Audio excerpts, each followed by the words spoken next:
Hello दोस्तों, 10 class study point में आपका स्वागत है। आज हम लोग बायोलॉजी पार्ट 3 यानी कि जीव विज्ञान में हम लोग पार्ट 3 जीव जनन कैसे करते हैं चैप्टर का मोस्ट वीवीआई ऑब्जेक्टिव क्वेश्चन देखेंगे, जो कि एग्जाम में ये सब क्वेश्चन बार बार रिपीट होता है और बहुत बार आया हुआ है।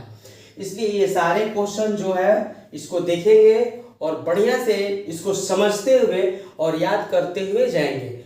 और लास्ट में आप लोग इसको टिक करिएगा और बताइएगा कि आप लोग के ये क्वेश्चन जो अभी 12 है, 12 में कितना सही हुआ। ठीक है, देखते हैं क्वेश्चन।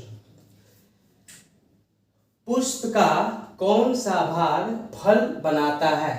ठीक है, यानी कि पुष्प का जो है कौन सा भाग फल देता है।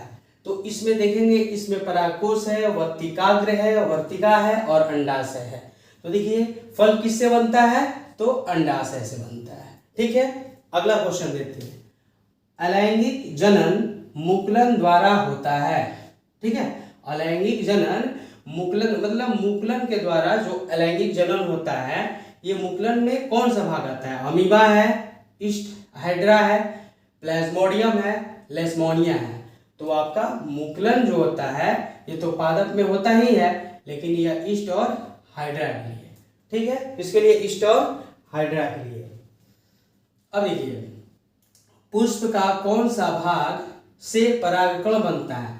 तो पुष्प के कौन से भाग से जो परागकण बनता है वो भाग का नाम लिखना है। तो बताइए, ब्राहदल है, पंखुड़ी होता है, पुंकेसर होता है या स्त्री केसर होता है? तो यहां पर आपका क्या होगा? तो होगा यहां पर आपका पुंकेसर। ठीक है, अगला क्वेश्चन देखते हैं आगे। कौन मानव में मादा जनन तंत्र का भाग नहीं है? मादा जनन तंत्र का भाग नहीं है। तो देखिए, अंडाशय मादा जनन भाग है, गर्भाशय भी है और यहाँ पर डिंबवाहिनी भी है और शुक्रवाहिनी जो है क्या है? शुक्रवाहिनी नन जनन तंत्र है, इसीलिए मादा जनन तंत्र शुक्रवाहिनी नहीं होगा। अगला क्वेश्चन देखते हैं। कौन एक लिंगी पुष्प है? कौन एक लिंगी पुष्प है? तो देखिए, गुलहड़ पुष्प है, सरसों पुष्प है, पपीता पुष्प है, गुलाब पुष्प है। तो कौन सा होगा?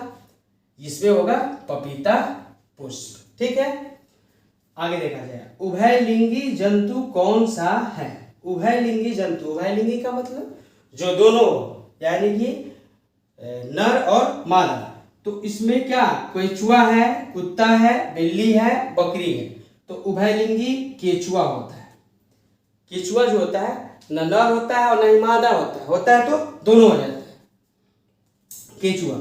आगे देखिए, किसमें अनुवांशिक गुण का संदेश होता है? अनुवांशिक गुण का संदेश किसमें होता है? तो ये भी बहुत इंपॉर्टेंट क्वेश्चन है। तो डीएनए जो है अनुवांशिक गुण का संदेश होता है। क्या हो जाएगा आपका इसमें? डीएनए। ठीक है, आगे क्वेश्चन देखा जाए। जीव जनन क्यों करते हैं? जीव जो है जनन क्यों करते हैं? तो देखा जाए क्वेश्चन, अपनी जाति का अस्तित्व बचाने के लिए, अपनी जाति की संख्या में वृद्धि के लिए, अनुवांशिक गुण पीढ़ी दर पीढ़ी पहुंचाने के लिए, या इनमें से सभी। क्या होगा? तो ये सारा जो दिया हुआ है, अपनी जाति का अस्तित्व बचाने के लिए, अपनी जाति की संख्या में वृद्धि के लिए, अनुवांशिक गुण पीढ़ी दर पीढ़ी पहुंचाने के लिए, ये सब होगा। अर्थात ये सब चीज जो है जीव जनन के लिए है, इसलिए सभी होगा। क्या होगा? इनमें से सभी होगा। इनमें से सभी होगा। अब आगे देखा जाए, डीएनए कहाँ उपस्थित होता है? तो डीएनए कहाँ उपस्थित होता है? डीएनए जो होता है उपस्थित लाइसोसोम में होता है, गोल्जी कायल में होता है, केंद्रक में होता है, या इनमें से कोई नहीं।